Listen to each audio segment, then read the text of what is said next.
Hello everyone. Into this problem, it is given a concave mirror is given, and this concave mirror is moving. You can see here with a speed of 2 meter per second into the left direction, and in front of concave mirror at a distance of 30 centimeter. You can clearly see here an object is there, right? और ये object move कर रहा है 15 metre per second. आप देख सकते हो यहाँ पे 15 मीटर पर सेकेंड से मूव कर रहा है, और ये ऑब्जेक्ट इसकी जो डायरेक्शन है ये it is making angle 53 degree with the principal axis, right. और ये ऑब्जेक्ट प्रिंसिपल एक्सिस से 53 डिग्री की एंगल बना रही है, राइट. और हमें क्या कैलकुलेट करना है, हमें कुछ ऑप्शंस दिए हुए हैं, आप देख सकते हैं यहाँ पे कुछ ऑप्शंस दिए हुए हैं, और हमें बताना है कि इनमें से कौन सा ऑप्शन सही है. इसमें दिया हुआ है कि velocity of image with respect to mirror, वो दिया हुआ है velocity of image with respect to mirror, right. Second option is the velocity of image with respect to ground, उसके कॉरस्पॉन्डिंग में कुछ ऑप्शंस दिए हुए हैं, करेक्ट. सो बेसिकली ये एक ऐसा प्रॉब्लम है जहां पे ऑब्जेक्ट भी मूव कर रहा है और कॉनकेव मिरर भी मूव कर रहा है, राइट. और जो ऑब्जेक्ट की वेलोसिटी है वो बेसिकली दो डायरेक्शंस में है. एक तो प्रिंसिपल एक्सिस के अलॉन्ग है, आप देख सकते हो. अगर आप इस 15 मीटर पर सेकंड को आप रिजॉल्व करोगे, उसका एक कंपोनेंट आएगा जो प्रिंसिपल एक्सिस के डायरेक्शन में आएगा, और उसका एक कंपोनेंट जो आएगा वो प्रिंसिपल एक्सिस के परपेंडिकुलर डायरेक्शन में आएगा. सो बेसिकली यहाँ पे ऑब्जेक्ट की वेलोसिटी को हम रिजॉल्व कर सकते हैं. उसका एक कंपोनेंट प्रिंसिपल एक्सिस के डायरेक्शन में और उसका दूसरा कंपोनेंट प्रिंसिपल एक्सिस के परपेंडिकुलर डायरेक्शन में है, राइट. तो कैसे डील करते हैं ऐसे प्रॉब्लम्स को, करेक्ट नो. ऐसे प्रॉब्लम्स को कैसे डील करते हैं जहां पे मिरर भी मूव कर रहा है, ऑब्जेक्ट भी मूव कर रहा है, ऑब्जेक्ट की वेलोसिटी भी किसी एक डायरेक्शन में है, सच दैट कि उसको हम रिजॉल्व कर सकते हैं into the direction into two components in the direction of principal axis और उसके परपेंडिकुलर डायरेक्शन में, करेक्ट. तो let's start solving this problem. तो सबसे पहले हम क्या करते हैं, इसके इस सिचुएशन को ड्रॉ करते हैं यहाँ पे. तो अगर आप यहाँ पे देखो तो आई ड्रॉ दिस.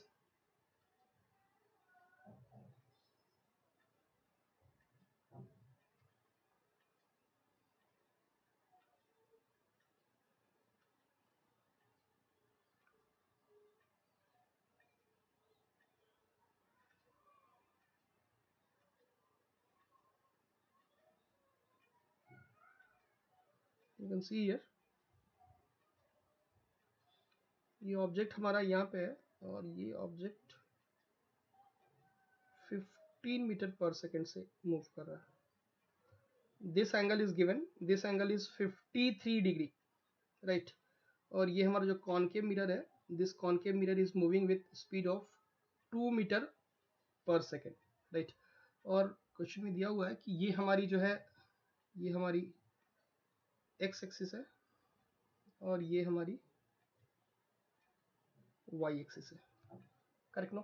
ये दिया हुआ और यहाँ से ये डिस्टेंस भी, ये ऑब्जेक्ट हमारा ओ है और यहाँ से डिस्टेंस भी दी हुई है. ये डिस्टेंस है हमारी 30 centimetre, 30 centimetre. This distance is given 30 centimetre. तो सबसे पहले हम क्या करेंगे, the first thing that will do is हम इसको रिजॉल्व करते हैं, ठीक है ना. इस वेलोसिटी को रिजॉल्व करते हैं. तो इसकी जो एक कंपोनेंट आएगी ऑब्जेक्ट की वेलोसिटी की, एक कंपोनेंट ये आएगी, ठीक है ना. इसे हम कुछ बोल रहे हैं वी पैरेलल, और इसकी एक कंपोनेंट ये वाली आएगी, इसे हम बोल रहे हैं कुछ v perpendicular, right. v parallel. So यहाँ पे आपकी जो v पैरेलल की वैल्यू आएगी, v parallel will be 15 cos 53 degree, 15 cos 53 which is equal to 15 into cos 53 को आप sin 37 3/5 लिख सकते हो, 15 इंटू 3/5. सो ये हो गई आपकी 9 centimetre per second, right. And this component b perpendicular, this we can write as 15 sin 53 degree, 15 sin 53, and that will be equal to 15 into sin 53 is cos 37, correct no. That means 15 into 4/5, so that is 12 centimeter per second, right. So this velocity v parallel is equal to 9 centimeter per second, and this velocity v perpendicular is equal to 12 centimeter पर second. Actually हम इसे कैसे समझेंगे, right. What is the significance of this v parallel and what is the significance of this v perpendicular, इसका significance है क्या, right. तो आप ये समझो कि v पैरेलल का मतलब हुआ, v पैरेलल का मतलब हुआ दिस इज, v पैरेलल का मतलब हुआ ये आपका velocity velocity of object parallel to principal axis, इस प्रिंसिपल एक्सिस के पैरेलल वाली वेलोसिटी हो गई, ठीक है ना। और ये v परपेंडिकुलर का जो सिग्निफिकेंस हुआ, ये हुआ आपका velocity of object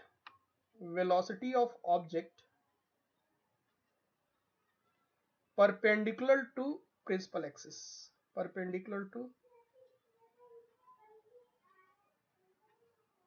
axis, correct no, this we have to understand, right?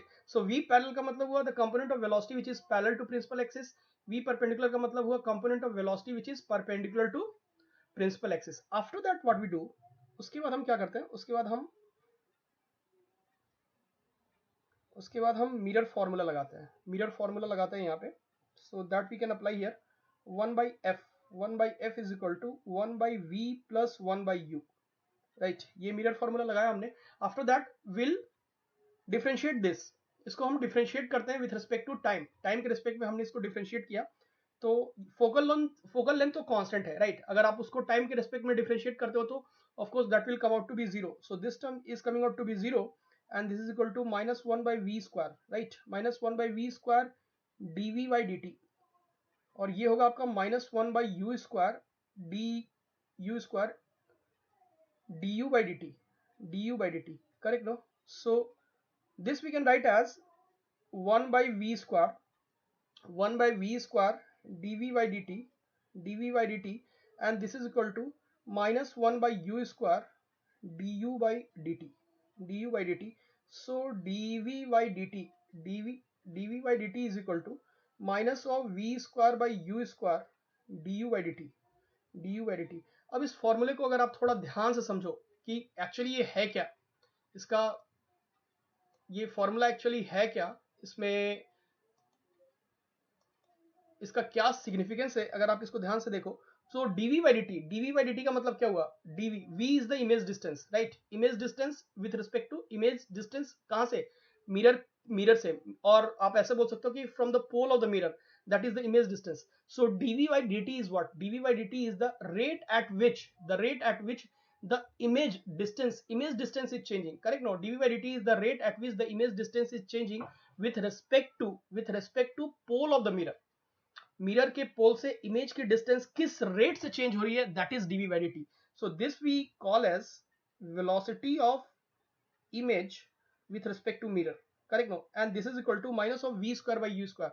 Minus v square by u square, we know it is the magnification formula. So यहाँ पे हम लिखते हैं minus m square du by dt. What is u?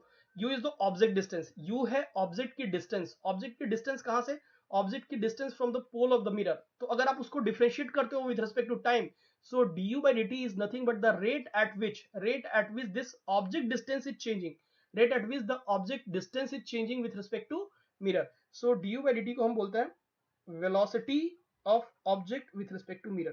तो ये बड़ा important formula है, आप इसको याद रख सकते हो. This formula is very very important and this formula generally is applicable in parallel to principal axis, यानी कि प्रिंसिपल एक्सिस के पैरेलल वाली जो इमेज की वेलोसिटी होती है वो हम इस फॉर्मूले से निकाल सकते हैं, parallel to principal axis, correct? No, तो इस फॉर्मूले को लगाने के लिए हमें तो m की वैल्यू चाहिए, right? It is very important कि we have to calculate the value of m. तो m की वैल्यू सबसे पहले कैलकुलेट करते हैं, मैग्निफिकेशन. उसके लिए हम लगाते हैं mirror formula. So 1 by f is equal to 1 by v plus 1 by u, right? तो यहाँ पे देखो आपको दिया हुआ फोकल लेंथ कितनी है, 20 centimetre. You can see here into the figure here the focal length is 20 centimetre. Focal length की वैल्यू 20 सेंटीमीटर है. तो हम यहाँ पे लगाते हैं 1 by focal length which is -20, right? क्योंकि ये वाली डायरेक्शन तो हमारी पॉजिटिव डायरेक्शन है ना, this direction is positive direction. So 1 by f, so 1 by -20, this is equal to 1 by v. v की वैल्यू कितनी है, v की वैल्यू तो हमें कैलकुलेट ही करनी है, right? So 1 by v plus 1 by u, object distance 30, हम -30 लिखेंगे, साइन कन्वेंशन के साथ हम लिखते हैं. So this 1 by v is equal to 1 by 30 minus 1 by 20, correct? No, so this is coming out to be, ये आपकी वैल्यू आ गई 60, सो 30 into 2 and this is 3, so minus 1 by 60, so the value of v is equal to minus 60 centimeter, v की value minus 60 centimeter हो गई.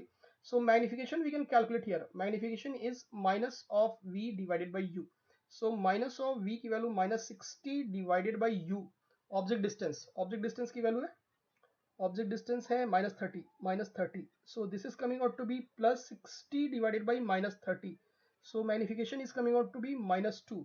So putting this value here, right, अब आप इस फॉर्मूले को देखो, यहाँ पे इसको हम ऐसे लिख सकते हैं ना, using the concept of relative velocity, relative velocity के कॉन्सेप्ट को आप अगर आप यूज करो तो यहाँ पे आप कुछ ऐसे लिख सकते हो, velocity of image minus velocity of mirror, right, is equal to minus of m square into velocity of object minus velocity of mirror, right. तो ये आपका इक्वेशन हुआ पूरा वेक्टर फॉर्म में, right. So velocity of image, तो ये हमें calculate ही करना है, सो हम लिखेंगे यहाँ velocity of image minus velocity of mirror, और मिरर की वेलोसिटी कितनी है आप यहाँ पे देख लो, 2 मीटर पर सेकेंड, ये लेफ्ट डायरेक्शन में मिरर की वेलोसिटी है, तो उसकी वैल्यू हम यहाँ पे रखते हैं, राइट. तो यहाँ पे -2 रखते हैं, and this is equal to minus of m square, m की वैल्यू -2 है तो उसको स्क्वायर करोगे आप तो that will be 4. Velocity of object, object की वेलोसिटी कितनी है, तो वो है 9 centimetre, so 9 minus velocity of mirror, ये हो गई -2, right. So velocity of image, image की वेलोसिटी हो गई, this is +2 is equal to -4 into 9 + 2 11, so that is coming out to be -44. so velocity of image that will be equal to -44 minus 2, right, -44 minus 2, that will come out to be -46 centimeter per second, and this is the velocity of image parallel to the principal axis, correct no. Image की velocity principal axis के parallel हो गई आपकी 46, minus sign बता रहा है कि ये इमेज की वेलोसिटी होगी वो निगेटिव डायरेक्शन, और वो सही भी, आप जितनी भी मिरर के नजदीक जाओगे, राइट, इमेज उतनी मिरर से दूर जाता जाएगा. तो इन एक्स डायरेक्शन आप देख लो, ऑब्जेक्ट की वेलोसिटी जो है वो 9 सेंटीमीटर पर सेकंड है, वो टुवर्ड्स द मिरर है, तो इसीलिए जो इमेज की वेलोसिटी आ रही है, राइट, वो आ रही है 46 सेंटीमीटर पर second, and that is away from the concave mirror, right. Okay, तो ये तो बात होगी अलोंग एक्स. अब अलोंग वाई डायरेक्शन की जो वेलोसिटी आप कैलकुलेट करोगे, राइट, अलोंग वाई डायरेक्शन, और इसको आप ऐसा समझो, परपेंडिकुलर टू प्रिंसिपल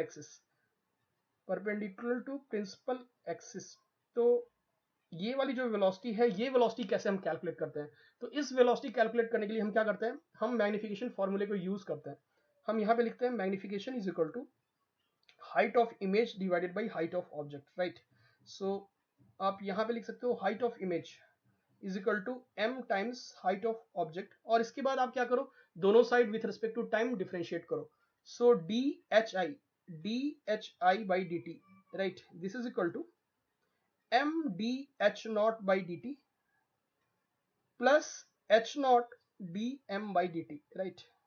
तो आप इसको याद रख सकते हो, बड़ा ही इंपॉर्टेंट तरीका है ये. Using this technique we can calculate the velocity of image perpendicular to principal axis, right. So dhi by dt, hi is what, hi क्या होता है, hi is the height of image perpendicular to the principal axis, correct no. तो उसकी rate of change का time, उसको अगर आप time के साथ चेंज करो, so what is that going to give, उससे आपको क्या मिलेगा, उससे हमें मिलेगा कि इमेज की वेलोसिटी जो है प्रिंसिपल एक्सिस के परपेंडिकुलर डायरेक्शन में वो किस रेट से चेंज हो रही है, that is what we are going to get. So इसको हम बोलेंगे velocity of image, right, perpendicular, this is equal to m magnification into dh0 by dt. dh0 by dt का मतलब क्या हुआ, h0 is the height of object, उसको अगर आप टाइम के रेस्पेक्ट में चेंज करो, dh0 by dt, वहां से मिल रहा है कि किस रेट से ऑब्जेक्ट प्रिंसिपल एक्सिस के परपेंडिकुलर डायरेक्शन में मूव कर रहा है, that is what we are going to get, right. So यहाँ पे हमने वैल्यू को रखा, m को रखा -2, और dh0 by dt आप अगर देख लो कि velocity of object perpendicular to principal axis हमने कैलकुलेट किया है, that is 12 centimetre per second, तो इसकी वैल्यू हम रखते हैं 12, राइट. तो यहाँ पे हमने रखा +12, राइट. और हाइट ऑफ ऑब्जेक्ट, सेकेंड वाला टर्म, हाइट ऑफ ऑब्जेक्ट तो 0 है, ये वाला टर्म 0 हो जाएगा, क्योंकि अगर यहाँ पे देखो तो this is not an extended object, ये एक्सटेंडेड ऑब्जेक्ट नहीं है, ये एक पॉइंट ऑब्जेक्ट है, तो किसी भी इंस्टेंट पे इसकी जो हाइट है वो हाइट है 0, right, because it is a point object. तो यहाँ पे ये वाला टर्म जो होगा, सेकेंड वाला टर्म, ये आपका 0 हो जाएगा. ऐसा लेकिन हर केस में नहीं होगा, बहुत सारे प्रॉब्लम हम ऐसे भी डिस्कस करेंगे, आप देखोगे जहां पे ऑब्जेक्ट की कुछ हाइट रहती है, तो into that case it will not be zero, वहां पे ये जीरो नहीं होगा, right. So velocity of image, right, perpendicular to principal axis, ये जो हो जाएगी ये होगी -24 centimetre per second, correct no. तो अब देख लो जो अलोंग एक्स एक्सिस जो होगी velocity of image parallel direction में, वो -46 आ गई, और वेलोसिटी ऑफ इमेज जो परपेंडिकुलर डायरेक्शन में प्रिंसिपल एक्सिस के, वो हो गई -24 सेंटीमीटर पर सेकेंड।